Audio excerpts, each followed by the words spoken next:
But all right, speaking of some of those hidden gems and things that go unnoticed, yeah, we for this episode, like I said, we'll be talking about that for our main topic. So what do you have for us for underrated or underappreciated, however you went about it? Yeah, I came up with a few. So I'll give a couple like older ones and a couple newer ones. Okay, right on. I thought that'd be fun.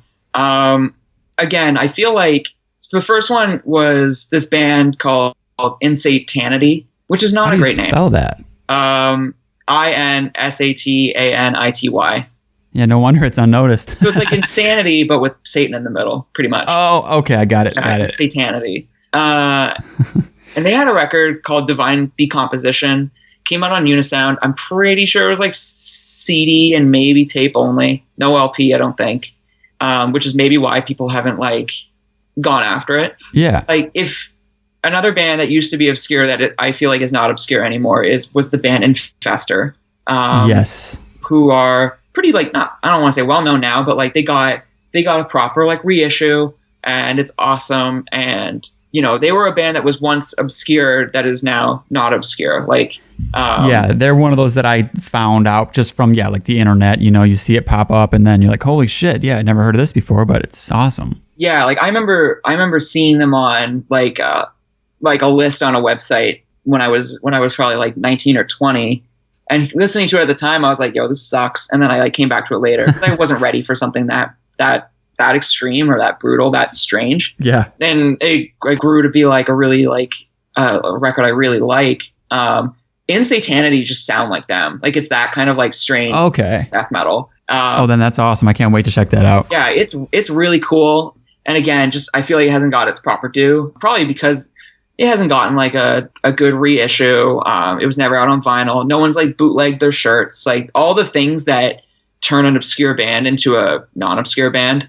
They just haven't gotten that treatment. And maybe they will. Yeah. That record's awesome. Is there any like specific song if I played a clip from it or just anything on it? Let me see. Probably like Under the Baphomet or Rex Judaeum, like right in the middle of the record, is good.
Another LP that anytime I get the chance to recommend it to somebody, I will, is Mangled Torsos, who were like a German sort of grind band, but they had this one LP called Drawings of the Dead, and it's basically just the most perfect blend of blast beats and like mid-paced mosh riffs, and it's so catchy. If you're like a fan of Cerebral Rot's new LP, like you should. Oh, nice. You should listen to Mangled Torsos, like Drawings of the Dead. Like if you find that in your wheelhouse, like go listen to that record. Like you're gonna love it. It's so good. Yeah, because that Cerebral Rot is awesome. So yeah. Yeah, like songs like Unsuspecting Sacrifice and like Lost Emotions are just fucking so good. When did that? Was that like that was in the 90s or? Yeah, I think it was like 94, I think. Kind of in that kind of quiet era. Yeah. Era.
Another good band so they have an LP, but it's sort of it's a studio record, but most of the songs were on demos before it. And I think there's actually only one song on the record that was written like a new song when it came out, but was the album Engraved in Black by Acrosstacon. Okay. Who were from the Netherlands.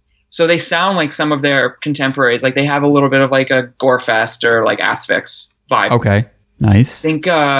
I think people get like turned off by the album cover because it just like doesn't look like, looks more like a goth metal record okay. than a death metal record, but it's really good. The songs are super tight, good blend of like catchy, a little technical at times with just like maybe like some fast movement, and it's just awesome. Songs like Immolation of the Agnostic, Zombies, like it's solid. I don't know if the person on the album cover is Corrine, who she was like the bassist and vocalist, but it's a fucking tight record. And I haven't heard of that one either. I feel like it gets overlooked.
I feel like, man, like death metal from the Netherlands, like there's some hits, and I feel like there's a few records that don't get their proper due. It's definitely not. Yeah, it's not a region you hear about it that often. No, but like they had obviously they had bands like Asphyx, Pestilence, Sinister, who I think are kind of popular. But like nowadays, Automized were from there, and they're awesome. Gorefest is awesome.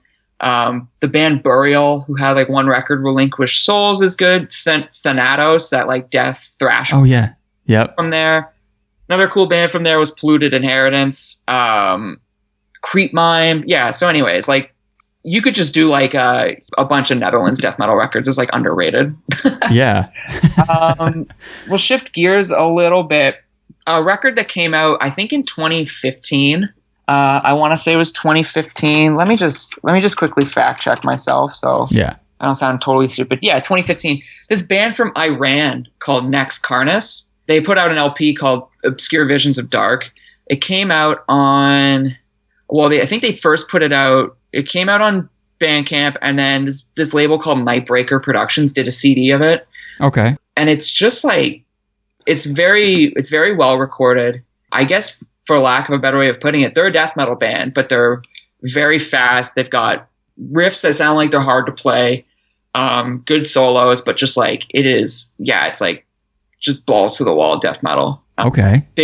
Never heard of that one. Big fan of them. I'm hoping that people start paying attention to them because they're putting out a 7-inch on Blood Harvest. Okay. Which is a little bit more recognizable than the other labels. Yeah, I was gonna say people should at least pick up on that. And if it's good, you would think the word would spread with Blood Harvest. And hopefully, maybe if it goes well, maybe Blood Harvest can like do a vinyl version of that LP. Because if they did, that would be cool. But that 7-inch hasn't come out yet. I don't know when I think it might be due to come out next month. But I'm going to hear it because I haven't stopped listening to that record. I feel like that one was like a really good case of like a CD only record that should have popped off and just didn't.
Did you just find that scrolling through Bandcamp, or was it like a suggestion? Or I think I'm trying to remember. I think I came across it on that website, Rate Your Music, which is like an archaic website that I don't know how many people still use, but yeah. I used it. That was like when I was like a teenager, that was like the website that like exposed me to so much stuff because users would create lists of like the lists, the best underrated death metal records. Here are the best like goth rock records of the 80s. Like here's all your favorite shoegaze albums in one spot in a list, so you know where to start. Kind of like It was great for that. It was a useful tool, and I think I came across that one through there. I honestly don't even remember how, but it was just like I checked it out and I was like, holy smokes, like this is fantastic. Yeah, I feel like that one. Like a year later, that band Zealotry put out an album called The Last Witness, which was just CD and digital. And I remember listening to it all the time, being like, why aren't more people talking about this? Like, it's Phil from Cathedalist. And that is one. Okay. I do remember this one. Yeah. And that Cathedalist LP is it's incredible. And oh, hell yeah. Wait, that's the same guy? Yeah. He's not, I don't think he's in the band anymore, but he definitely wrote on that record. And I think the record that came out last year or this year, but he definitely played on it. So it was just like, oh shit. Okay. I think him and a couple guys from the Boston area. But okay, I remember hearing him being like, oh, he's like, Phil's got this other band. I gotta check that out. And then being like, this is good. Like, it's just as good. It's just a different kind of different kind of vibe. But I was like, why aren't more people talking about this? Like, interesting. I'm definitely going back to that now. Yeah. The Last Witness. It was their second record. I just think it's killer.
And then how about a record from this year that I Perfect. I don't know how long it's been out. I learned of this record because the website Grizzly Butts reviewed it, and Grizzly Butts is like my favorite review website. It's one of the 3 sites where like I actually will read my own, like a review of my own bands. Yeah. Okay. So I really recommend, like, if you're a band and you're starting to like, you're starting to pop or like get recognition, like don't read about it. Yeah, it's not a good idea. You're gonna experience these strange like highs and lows, because you're gonna read something that's really good and you're gonna read something that's really bad. Like someone's gonna praise you and then someone's like gonna take a shit on you, and you're gonna like, if you don't have like a suit of armor on or like a thick skin, like it's going to consume you, and you're going to become obsessed with the negative. And it's going to seep in. That's going to influence what you're doing. And and then like, and who knows who's doing the reviews? I mean, it's so nowadays, especially, it's anybody, Yeah, for sure. And the thing of it is like, how long does someone sit with their record when they review it? You know what I mean? Yeah. And it's such a difference. Yeah. Like in some where I don't even know if like the person if they were sent an advance copy, that's one thing. If not, what did they just download it off SoulSeek to review it? If you at least bought the album, then I feel like you're within your right to like, you can say whatever you want about it. I mean, anybody can say anything that they want. Sure. But like, I'm not super like, I don't know. I won't read many. I won't watch many video reviews. Not unless like, if the person reaches out and they were like, I really appreciate it if you read this or looked at it, then like I'll make the time. Yeah. But like, I'm not going to watch the Needle Drop review my record. Right. I don't give a fuck, man. Like, I don't care. It means... it's like, one dude's opinion. Well, that and like... But for some people, they're like, well, that's great exposure. And I'm like, I guess so. Like, I'm not happy for the exposure. Like, I don't want it. Like, I just don't care. Like, I just want to write music. Right. But anyways, we went off on a tangent there. That's all right. If you don't read Grizzly Butts reviews, they're great. He's super thoughtful. He draws from a very deep well of comparisons. I like it. I'll check it out. He's a fucking awesome dude. But he reviewed a record from this band called Urza, who I believe are from Germany, and they put out this record this year called The Omnipresence of Loss. It's a funeral doom album. Okay. It's really good. It's very oppressive. It's very exhausting. But like, if you like exhausting doom metal, then like check it out. Doom is a tricky one for me, so we'll see. Well, good luck, but it's okay. But no, the right stuff though, I can really get into it, so I'm definitely gonna check it out. Yeah, it's a good mix of like there's nice melodic passages, but it's very heavy.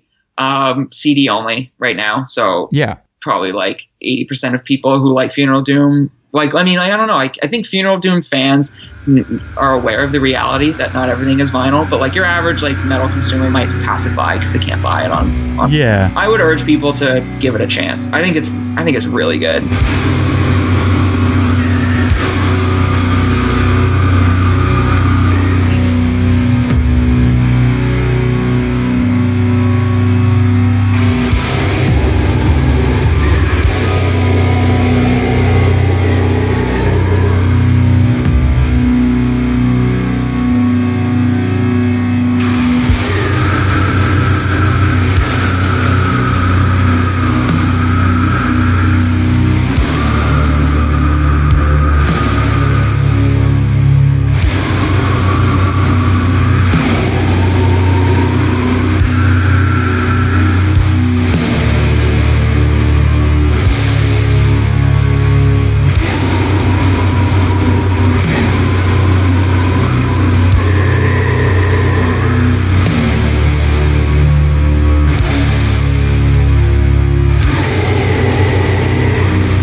What label is that on, you know? Let me find out. Solitude Productions. Okay. Which I think is overall like a gothic metal, doom metal label. I think the label's from Russia, but I think the band is they're from Germany. Awesome. Yeah, it's terrific. I really like it. It's 5 songs, but it's like, I think it's in about an hour long. And that was this year, you said? Yeah, I think it only came out in March. Okay. So it's still fresh, still recent. But I feel like that, like, sometimes records just fall by the wayside, and I feel like that one might, and I feel like it shouldn't. Yeah, get the word out now. Yeah. That's a solid list, man. Anything else you want to add to it, or is that it? I think that's good. Yeah. Yeah. I like it, man. None of those were ones that I've listened to before, so. Did you guys already pick your underrated records? Like, did you guys already do that? Nope. Probably next week we'll do it. Next week? You know what's an underrated record that I think you mentioned in when we were talking that was like a big record, like I thought about it a lot when we were writing and recording the new record, was Screams of Anguish by Brutality. Yeah. I don't know why that record isn't like worshipped. It is like, if you like Florida death metal, like it is such a good slice of like the intensity that Florida death metal can bring, but like with the technicality of bands like of Death, like mid-90s Death and like Cynic, but just like way more aggressive, way more aggressive. I think it's just like they didn't do that much, you know, and then they disappeared. It's like they didn't keep trucking along, putting stuff out all along, you know what I mean? Weren't as good. Like, right. That's probably it. That's it too. Yeah, it's tough. That's always a tough thing. I know, but that was one of the ones that I thought of when I was thinking about like the interludes and stuff, like when we were talking about with your guys' album. Yeah. That's one of the weirdest things on that album is they're just off the wall interludes that are so different than like the rest of it. Yeah. And but I love that. I love it. Gives it like identity. It was like when people were like, it was funny because in the opening song on our record, Planetary Clairvoyance, the song "Beg for Life," like we build it up, and then we have like a couple intense riffs, and then we just completely stop and like go into like a classical guitar like passage. Yeah. And like some people are like, "Whoa, like that's like crazy, like where'd you get that idea?" And I was like Holy Wars by Megadeth, like they did that. Yeah. But like I love stuff like that. Like I love when you turn like a song on a dime. Like Nile does that all the time too. Yep. Mithra's like, I mean, half of like that on Strange Loops is like more like atmospheric, like ambient, clean guitar playing, and it's right. That record isn't that record without that stuff. Like those little touches, I think can make something like go from good to great, and maybe for some person goes from great to just good. Right. You know? Exactly. Yeah. Well, it keeps the interest up for me. Like some death metal, if it's the same thing, song after song after song, I mean, you know, it better be a short album, you know, because otherwise you lose that interest unless it's. For sure. It's like a record is like 40 minutes long. Yes. And it's like, no, exactly. It should be 20 to 25. Right. So, and that was the curse of like a lot of death metal albums is like they're 9 to 11 songs. And that's a lot. Like, yeah, we did 7, and like you could make the case where it's like you did 7. One song is like, someone could be like, it's just an interlude. You only wrote like 3 new songs or something. And I'm like, no, that interlude is a song to me. So yeah, we put just as much care into that as we did recording Infinite Resurrection or any other song off that. 100%. Like you said, it would not be the same without it. No. Awesome, man. Well, I appreciate it, and I cannot wait to check into these songs, and I hope you guys come back to Detroit, and hopefully it's not when I'm having like another kid or something like that, but I'll be there next time. Congrats again on that though. That's awesome. Yeah, thanks, man. But I won't take any more of your time, man. It was a great talk though. Yeah, thank you. So yeah, hopefully we'll see you around again, and if not, we'll talk again at some point. For sure, man. Keep in touch.